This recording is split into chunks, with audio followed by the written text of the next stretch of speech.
morning, Rabbi Perets. Good morning, Angelique. So we have a new question, and the question is, do people have a free choice, or is their life predetermined? Thank you for your question. As we discussed before, and this is a big question throughout the Torah, and those that starting approaching Torah and trying to determine if their lives are predestined, or every stage they have actually the power to determine their destiny. So different people at different stages in their lives will come to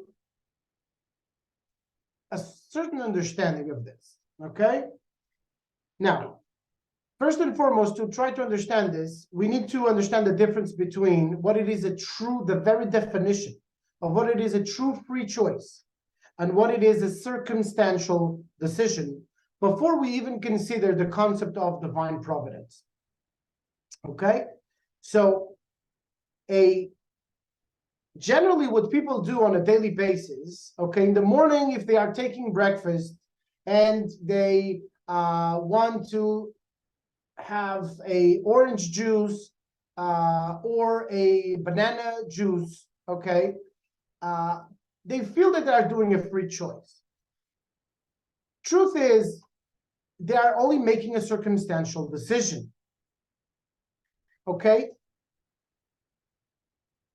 As their decision is based upon their feeling of that moment, that their understanding of what is good for them at that specific moment.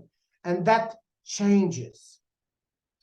So anything that changes is not really essential, okay? Cannot be free from the circumstances, okay? From any type of situation. Okay, again, if this morning I choose to put a certain shirt, okay, a certain blue shirt, and tomorrow I put a green shirt, okay, was that a free choice? Okay, if I say, okay, I have the blue and the green, what should I wear? Is that a free choice? Not really. That's a circumstantial decision. I'm deciding today because I'm in the mood. I'm in the mood of putting blue, and therefore I think that this is good today for me. But tomorrow, if I'm in a different mood, I will choose the green. And therefore, it's not really a free choice. It's a circumstantial decision from my own current understanding of reality. Okay? So, if I put actually the example before you, I don't have blue and green, but I have these two colors. So you cannot see it. Yeah. You can see yellow and orange. Okay? So is this a real free choice? We said that it's not. It's a circumstantial decision. Why? Because I'm influenced by some exterior characteristic. I like orange better than yellow. So what if next week I like yellow better than orange? Right? That was circumstantial. It depends on the circumstances that I was at 1 week ago. That now changes. So was I really free? Made I a free choice then? Now if I present the case between the orange and the yellow, or like my shirt, right? I put yesterday a white shirt, and today I put a white shirt, and tomorrow I'll put a white shirt, right? And I put these two elements. I have you open my closet, there's only white shirts. Okay, sometimes it's true that I have a light blue shirt. Okay, pretty much I have only white shirts, right? So I find myself, right, in these circumstances where I choose between two exact colors. How do I choose a shirt in the morning? They're all white, right? So what do I do now? Okay, so I pick the one on the right instead of picking the one on the left. I just put my hand and pick the one on the right. What did I do? Is that a free choice? Or is that a circumstantial decision? So of course, it cannot be a circumstantial decision because there is no advantage in this one regarding to this one. So I cannot use my senses, my vision, or any other aspect in order to distinguish this one from this one. They are identical. Okay? They're identical. So when I choose, nevertheless, the right one instead of the left one, for example, I'm actually doing a free choice because I'm free from any type of external reasons. I'm not influenced by any type of reason. My mind is not engaged in an advantage. I choose this because I have no reason. My mind, when he picks this one instead of that one, has no particular reason. We're not in the realm of logic of cause and effect no more. We are in the realm of free choice. The only one that has true free choice is, of course, Hashem. Hashem is the only one that actually is constantly choosing the way reality should be.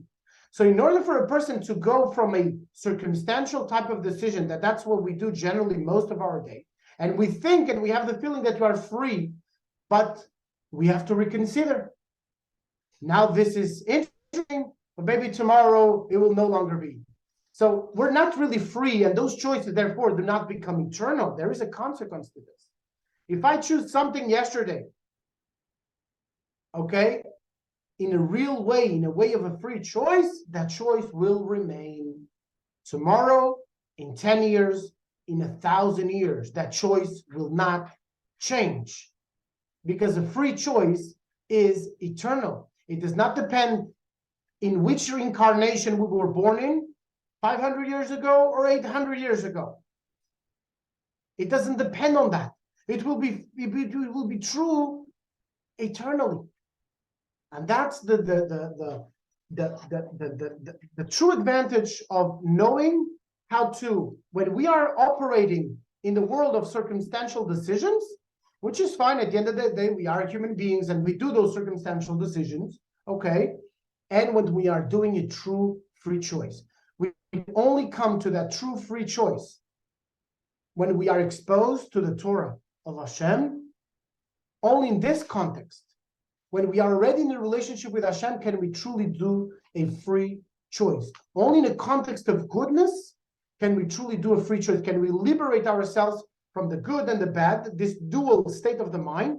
This is good and this is bad. This is good for me now. This is bad for me tomorrow. Okay? And liberate ourselves only when we are exposed to the Torah, and then make a true free choice. When we know what Hashem wants, then we can say, oh, now Hashem wants an orange and a pear. Okay? And then, now, why do I choose that? There's no reason. I choose it because I'm going to see a blessing. It doesn't matter. The blessing is the same on the orange and the pear. Same blessing. When we rectify that order in priorities in reality and we put Hashem before our own egos, then we become much, much more free to make true eternal choices. And to merit with that, B'ezrat Hashem, the relations of the future world with a true perception of all of the innermost dimensions of reality, and to enjoy that for eternity. So people have a free choice. So people can choose how they want to connect with Hashem. And how can you connect that idea with is if the life of people are predetermined? Because when people are, so to speak, born in Christianity and do not know more than that, is there still the free choice, or is that predetermined by Hashem that somebody is living in circum way? So I will just make it short. We will, B'ezrat Hashem, next week, we'll be able to expound on this. I told you this can be treated for 3 hours. But the place where a person is born into the family, it's determined by Hashem, okay, for that person to reveal godliness in his own circumstances. And the challenges that that Hashem gives to a person in a specific context, that is Hashem's decision. When we become exposed to the Torah, we understand that our purpose in this world is to reveal divinity in our own specific, unique reality set of circumstances. Our body, the country where we were born, the parents we were born into, the friends that we were born into. In that unique, specific context, each person has a singular opportunity to reveal divinity like no other person can do. So it's predetermined from on high, the circumstances. It doesn't mean that you have to be bounded by them. You should first use them to become a place where you are able to reveal divinity, and then the rest we will see next time, Bezat Hashem. Thank you for your answer. Shavua tov. With pleasure. Shavua tov mevorach.